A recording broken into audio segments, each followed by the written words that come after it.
All right, so today we're going to be taking a deep dive into our interview with Jessica Kane. Yeah, for the success talks.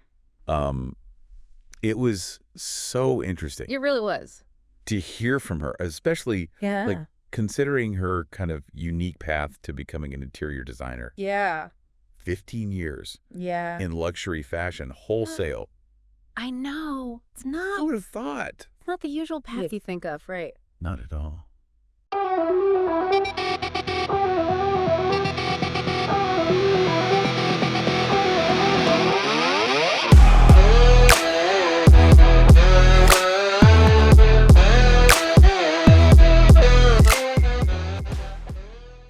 When you think about interior design, you don't think, oh, fashion, that makes sense. But when you really think about it, there are some pretty interesting overlaps. And she even talked about that. Yeah, she drew some really interesting parallels Yeah. between the two industries. Absolutely. Like, working with color palettes, and Yeah. sourcing from wholesalers, I know. just like an understanding of aesthetics. Yeah, those are all things that translate really well. Yeah, and you can tell Yeah. that background really informs her design approach today. Yeah, for sure. For sure. I mean, it's like she had this secret weapon almost, right? Yeah, like a superpower. Totally. A secret weapon that gives her this different Yeah. perspective on aesthetics and, even the business side of things, Yeah, which you don't always get from traditional yeah, design training. right. And it clearly paid off. I mean, look at her firm Parti Pris design. Oh, yeah.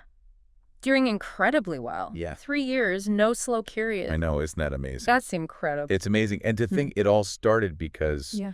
she was feeling burnt out, Yeah, working for someone else. totally. Right. And then her friends were like, Yeah, her friends were like, Jessica, you've got to do your own thing. you've got to do this yourself. We've seen your talent. Yeah. And she just took the leap. It's amazing how sometimes just a little push from your support system Yeah. can be all it takes. It makes you wonder, how many other talented people are out there just waiting for that opportunity or that little nudge. Right. Or maybe they don't even realize Right. how talented they are Yeah. until someone points it out. Exactly right. But even with talent and drive, building a business Yeah. is no walk in the park, Oh, absolutely not. especially in a field like interior design where you're dealing with contractors and clients. The deadline's always changing. Oh my gosh, the deadline. And staying on top of trends. Oh yeah, trends are so important Constantly evolving. in that industry. Yeah. And don't forget, she's doing all of this in a male-dominated Right. construction industry. That's right. You remember that anecdote she shared I do, yeah. about the general contractors asking her to run errands? I know. It's like, Come on. it's like, wow, really? Really? Yeah, it highlights that challenge that women often face Big time. in these fields. Oh, yeah. It's so frustrating. It is frustrating, but I love how she handled those situations. Me too. She was like, Setting boundaries right from the start. this is my scope of work. This is your scope of work. I'm not your assistant. I love that. Let's work together to make this project awesome. Yeah, right. Just that statement alone. So powerful. Right. It's like, whoa. Okay. Yeah. She's not messing around. But she said it with such grace. Right. She didn't come across Like aggressive or anything. It was amazing. Yeah. It was really interesting because she didn't just shut down the conversation. Right. She redirected it towards collaboration, Yeah. towards that shared goal of making the project successful. Yeah. That's a really important distinction. It is. Yeah. I think it speaks to her leadership skills. Yeah. And it makes you realize, Yeah, asserting yourself doesn't have to be aggressive. totally. You can be clear and direct and still be respectful, Yeah. professional. And build stronger working relationships because of it. Yeah, it's all about that long game, Yeah. right? And that's got to help her gain respect and credibility. In the industry, too. Absolutely, especially as a woman in Yeah. a male-dominated field. It's about proving yourself through your work Exactly. and your professionalism. And not letting others define Yeah. your role. And you can tell that confidence translates into Yeah. her design philosophy as well. Yes, you can see that so clearly. She's so client-focused, Yes. emphasizing open communication, Yeah, making sure the client feels comfortable about the total. whole process. It's not about imposing her vision. No, it's a collaboration. It's about creating a space that they're going to love. I love that quote that she said. Oh, yeah. What was it? I'm not emotionally attached to these designs. Yes. They have to live with them. They have to live with them. My priority is that they love the space. I mean, powerful. Powerful statement. It is. It really resonates with me. Yeah, you can tell she really means that. Yeah. And it shows a level of maturity Yeah. and self-awareness. It's not about the ego. It's about serving the client. Yeah. It's about creating Wow. that space that reflects their personality and their lifestyle. Yeah. And that client-centric approach. Yeah. It's something we can all learn from, I think so too. no matter what industry we're in. Regardless of your field. Yeah. Putting yourself in the shoes of the Yeah. people you're serving. And understanding their needs and desires. Absolutely. And that's how you build trust. That's how you build loyalty, Yeah. which are so important Crucial. for any successful business. Couldn't agree more. So speaking of success, Yeah. how does she stay ahead of the curve Right. in such a fast-paced industry like that? Well, she talked about having this strong network of fellow designers. Yeah. And that is so valuable. That's huge. I think it's often overlooked, but being able to share information and trends. Bounce ideas off each other. Yeah, and just have that support system. Yeah. That's a game changer. It's like having a built-in brainstorming team. Totally, totally. And it's not just her network. Right. She's constantly exploring new resources. She's going to vendors and showrooms. That's right.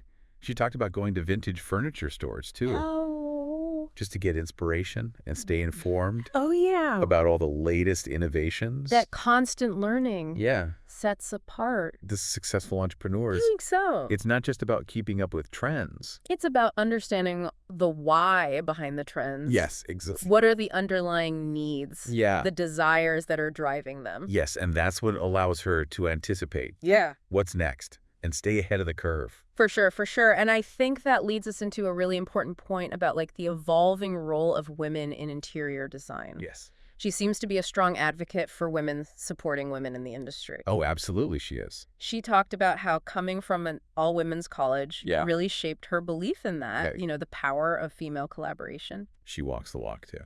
Yeah. She even mentioned that she tries to hire women-owned businesses Absolutely, whenever possible. whenever possible, which I love. And I love that statement she made. She said, Golly. as women in the industry, it's really important that we stop being competitive with each other and create a network of support. Yeah. There are more than enough houses and clients to go around. Oh, my gosh. So true. It's like shifting from that scarcity mindset Yeah. to a mindset of abundance. Yes. And that message, That's for everyone. it resonates so far beyond design. Right. It's applicable to all of us, I think so. regardless of our field. Yeah, it's about fostering a more supportive and collaborative environment, Absolutely. no matter what we do. And recognizing that there's enough success to go around Yeah. for everyone. Totally. Well said. But, that brings us to another fascinating Yeah. aspect of Jessica's story. Global influences. Yes, how she manages to blend those influences with her clients' individual styles Yeah. to create these truly unique. Right. And personalized spaces. That's what we're going to be diving into in part 2 of our deep dive. Stay tuned as we explore how Jessica incorporates her world travels and fashion background into her work. Yeah, it's going to be good. Can't wait. So welcome back to our deep dive into our interview with Jessica Kane. Before we went to the break, we were talking about that supportive and collaborative environment that she fosters for other women in design. Oh, it's just so refreshing, isn't it? Yeah, it's so great to hear somebody be so passionate about lifting others up Totally. instead of just succumbing to that competitive pressure. Especially in a field like that. It really does. It's very easy to fall into that trap. It does make you think about that power of community Absolutely. and how we can all benefit. And sharing resources and Yeah, from sharing knowledge and resources and just supporting each other. I totally agree. But, speaking of Jessica's unique perspective, Hmm? let's dive into those global influences Okay. we touched upon earlier. Yeah. I'm really curious to hear how her world travels and that fashion background Yeah, and me too. have shaped her design aesthetic. It's such a fascinating blend. It is, right? Yeah, you can tell she has this really sophisticated eye for detail. Yes. And she understands how to create a certain mood or atmosphere. Yes. And I think that definitely comes from her fashion background. It has to, right?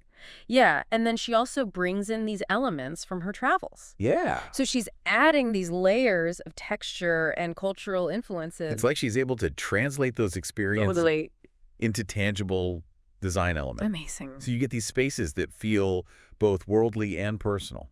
I love that. And what I think is really impressive is how she manages to integrate those influences Yeah. seamlessly with her clients' individual styles. Yes. It's not about imposing her aesthetic Right. at all. It's about finding those points of connection Yeah. and creating something that truly reflects their vision. Yeah, she finds that balance. Yeah. between the Yeah, two. she does. It's a delicate balance. Yeah, for sure. But you can tell she's mastered it. Yeah, and remember how she talked about those projects where the client's style was totally different than her own? Oh, yeah. She said those are the projects she feels the most pride in I know. because she was able to really incorporate their vision Yeah. while still bringing in her expertise. Yes, and it shows her professionalism, Oh, totally. her commitment to putting the client first. It's not about the ego. It's not about her ego at all. No, it's about creating that space that the client is going to love. Yeah, and that they're going to cherish for years to come. Yeah, exactly. And she's not afraid to push her clients a little bit, Right. like outside of their comfort zone. Yeah, encouraging them to experiment with things that they wouldn't have thought of on their own. Yeah, like bolder colors or textures that Mhm. they might not have considered before. Right, and it makes you think about the role of the designer Yeah, as not just a fulfiller of requests, right. but as a guide. Yeah. Right, like showing them possibilities that they wouldn't have imagined. Totally. And it's about building that trust Yes. and that rapport. So that the client feels comfortable taking those risks. Exactly. And she also has this deep understanding of design principles Oh, yeah. and how to apply them in different ways. It's not just random. It's not random at all. Yeah. She's thinking about color palettes, proportions, Yeah. textures. Yeah, all the elements. All of it that come together. Right, to create that cohesive. Yeah, and visually appealing space. Remember she even talked about how sometimes clients would come to her Oh, yeah. with these super specific Pinterest boards? Totally. Or like magazine clippings. And it was her job to translate that Yes. into a functional Yeah. and livable space. That's where her expertise really shines. It does. It's one thing to have a vision. Yeah. It's another to actually bring it to life. Make it functional. Make it functional. Make it aesthetically pleasing. Yeah, and practical. Practicality is so important when we're talking about. Totally, especially in interior design. Yeah, it's not just about creating something beautiful. It has to function. It has to function for their lifestyle, for their needs. And she even talked about, incorporating sustainable materials Oh, yeah. and eco-friendly materials whenever possible. Yeah, that was great. You can tell she's not just thinking about the aesthetics. No, she's thinking about the bigger picture. Yeah, like the impact that her work is having on the environment. It shows a level of social responsibility Absolutely. that's becoming increasingly important. In all industries. Not just design. Yeah, I think so. But, shifting gears a bit. Yep. I'm curious to hear what she had to say about the challenges Yeah. of running her own business. Yeah, because it's not always glamorous. It's a lot of hard work A lot of hustle. and hustle, especially in those early stages. Yeah, but you can tell she thrives on that. She does. She loves the challenge. She mentioned that she hasn't had a slow period in 3 years. I know. That's incredible. It's pretty remarkable. It's a testament to her talent and her work ethic. Yeah, and her ability to build a successful brand. For sure. And, one thing that she really emphasized was the importance of being adaptable. Yeah. Roll with the punches, That's key. because things rarely go according to plan. In the design world, especially. Oh my gosh, especially in the design world. Yeah. You got to be able to think on your feet, Yeah. come up with creative solutions when those unexpected problems come up. Right, because those trends are constantly evolving. And clients' needs can change like that. Oh, yeah. In an instant. She also talked about how important it is to have a strong team Yeah. that you can rely on. Oh, absolutely. Yeah, like her project manager, she mentioned. Oh, yeah. How much she valued having someone Yeah. who can keep everything organized and on track. It frees her up to focus on the creative side, Exactly. knowing that all those details, The logistical details are being handled. it's all about delegation, Yeah. building a team. Finding people that complement your strengths. Yes. Yeah. And speaking of teams, I'm curious to hear a little bit more about her experience working with contractors. Yeah. And those tricky dynamics we talked about earlier. Right, those power dynamics. Yeah. How does she make sure that everyone's on the same page? Yeah. How does she navigate those relationships? And that leads us perfectly into the next part of our deep dive. Ooh, good. Where we'll delve deeper into Jessica's leadership style Okay. and her approach to communication. I can't wait. So stay tuned. We're going to unpack some really valuable insights, That you can apply to your own professional life. no matter what you do. Welcome back to the deep dive. We've been talking about Jessica Kane and her really unique path to becoming an interior designer. Yeah, she's given us some great insights Yeah. to, building a business, Yeah. navigating a male-dominated industry, Mm-hmm. staying ahead of the curve. And you can just tell she's so passionate about Oh, yeah. creating those beautiful and functional spaces. Yeah, and they really reflect her clients' personalities. Yes, and it's not just about the aesthetics either, right? No, she's thinking about the whole picture. Yeah. Sustainability, practicality, Yeah. creating a positive experience for everybody involved. Yeah. But before we wrap things up, let's go back to something we touched on earlier, those tricky dynamics of working with contractors, Okay. especially in a male-dominated field like construction. Yeah, can't be easy. I mean, it can't be easy for a woman to assert herself Right. and make sure her voice is heard. It's a challenge for sure. But Jessica seems to have really found a way to navigate those situations She does. effectively. Remember, she talked about setting those clear boundaries early on. Yes, like right from the start. Yeah, being firm but respectful. Right. Always redirecting the conversation back to that shared goal. Right, making the project a success. Yeah, that's a great takeaway It is. for anybody. Yeah, for anyone No listening. matter what you do. It doesn't matter what industry you're in, if you're dealing with a colleague or a client, A difficult boss. anyone who's pushing your boundaries, Yeah. you need to know how to stand your ground Right. while maintaining that professional and collaborative approach. It's about finding that balance Yes. between assertiveness and diplomacy. I think Jessica demonstrates that Oh, she does beautifully. Yeah. She also emphasized the importance of clear communication Yes. with both clients and contractors. Making sure everybody understands. The scope of work, the timeline, the expectations. Yeah, and being proactive Proactive about addressing potential problems before they escalate. before they become big problems. That proactive communication is key. It's so key. It prevents misunderstandings. Yeah. It helps build stronger working relationships. And it saves so much time and headaches in the long run. Beyond the practicalities of communication, I think Jessica's story also highlights something really important about leadership. Okay, what's that? It's not just about giving orders or having all the answers. Yeah. It's about creating that collaborative environment Yes. where everyone feels valued, Right. And respected. respected, and everyone is working towards that common goal. It's about empowering others to do their best work. Yeah, and you can see that in how she talks about her team. She genuinely appreciates their contributions and recognizes the value of their expertise. Yeah, she does. That kind of leadership style creates loyalty and trust, Oh, yeah. which are so essential for any successful business. Absolutely. And it just sets a positive tone for the whole project. It really does. And, all this talk about success and leadership makes me wonder, what are Jessica's goals for the future? Yeah, where does she see Parti Pris design going? In the next few years? That's a great question. Yeah, she mentioned wanting to keep growing and keep busy, Right. but I'm curious if she has any specific aspirations. Yeah, like does she want to expand her team? Yeah, or take on larger projects. Or maybe branch out into other areas of design? Who knows? I mean, she's already achieved so much She has. in such a short time. It's exciting to think It is. about what she might accomplish in the years to come. And it just brings us back to that, the importance of continuous learning Yeah. and evolution. Even though she's incredibly successful, She's not done. no, she's not content to just rest on her laurels. Yeah, she's always looking to improve her craft, Learn new things. learn new things, push herself creatively. That's the mark of a true entrepreneur It is. and a lifelong learner. It's about having that hunger for knowledge. And that willingness to embrace change. Yes. And, Jessica's journey from fashion to interior design, Yeah.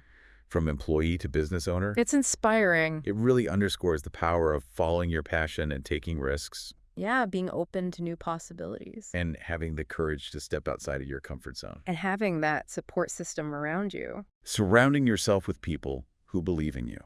who believe in your vision. Jessica's story is a reminder that success is not a linear path. It's not. There are going to be challenges and setbacks. Oh, for sure. But with perseverance, determination, a strong belief in yourself, You can achieve anything. you can achieve anything you set your mind to. What a powerful message. It is, and I think it's a perfect note to end our deep dive on. I agree. It has been such an inspiring conversation. It has, and I encourage all of you to listen to the full interview Yes, go check out the Success Talks with Jessica Kane to hear all of her insights in her own words. in her own words. Until next time, keep learning Keep growing. and keep chasing your dreams.